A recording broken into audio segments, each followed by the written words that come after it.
Shine tech మీ ఇంటిని మరింత అందంగా మార్చాలనుకుంటున్నారా? స్పెషల్ అట్రాక్షన్ తో పాటు లివింగ్ కి perfect solution. UPVC windows and doors, Bontada group. Congress అభ్యర్థి నవీన్ యాదవ్ బైక్ మీద పోలింగ్ కేంద్రాల వద్ద పరిశీలన కొనసాగిస్తున్నారు.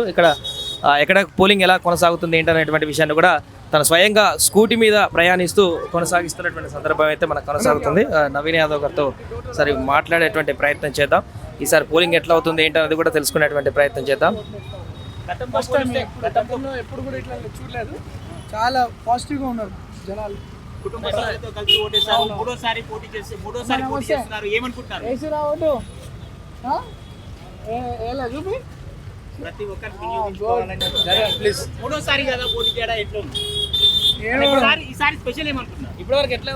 ఈసారి గెలుపు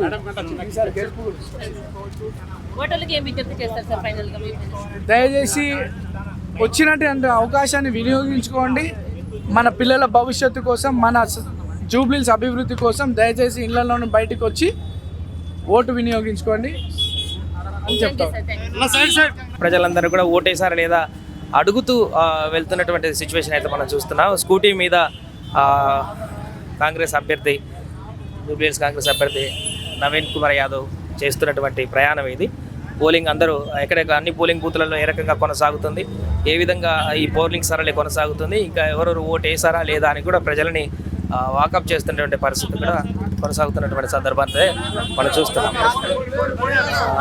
నవీన్ కుమార్ యాదవ్ గారు ఈ యొక్క పోలింగ్ స్టేషన్ నుంచి ప్రయాణాన్ని కొనసాగిస్తున్నటువంటి పరిస్థితులు మనం చూస్తున్నాం. పూర్తిగా ఈసారి పోలింగ్ మంచిగా కొనసాగుతుంది. అన్ని పోలింగ్ కేంద్రాల వద్ద కూడా ప్రజలు మంచి ఉత్సాహాన్ని చూపిస్తున్నారు.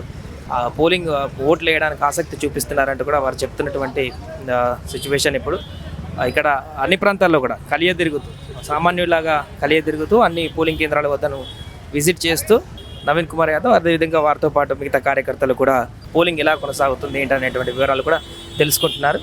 దీంతో ఇక్కడ కొంత ఎన్నికల కోలాహలం అయితే కనిపిస్తుంది ఈ ఏరియాలో. పూర్తిగా ఈసారి కొంత ఎక్కువగా గతంలో కంటే పోలింగ్ నమోదయ్యేటువంటి అవకాశం ఉందనేటువంటి అంచనాలు కూడా వ్యక్తం అవుతున్నాయి. కాబట్టి ఆ దిశగానే పబ్లిక్ కూడా, ప్రతి ఒక్కరు పబ్లిక్ అంతా కూడా ఈ ఉత్సాహంగా పోలింగ్ కేంద్రాలకు అయితే వస్తున్నారు ఓటు హక్కును వినియోగించుకోవడానికి. ఖచ్చితంగా గతంలో 2023లో పోల్ అయినటువంటి దానికంటే కూడా ఈసారి ఖచ్చితంగా ఎక్కువ నమోదయ్యేటువంటి అవకాశం ఉంది పోలింగ్ పర్సెంటేజ్ అనేది అయితే తెలుస్తుంది. చూడాలి ఆ సాయంత్రం 6 గంటల వరకు మరి పోలింగ్ సరళి ఏ రకంగా కొనసాగుతుంది, ఎంత మేరకు పోలింగ్ పర్సెంటేజ్ ఎక్కువగా వస్తుంది లేకుంటే తక్కువగా వస్తుందా ఏంటనేది కూడా చూడాలి. ప్రస్తుతం ఇది ఇక్కడ తాజా పరిస్థితి.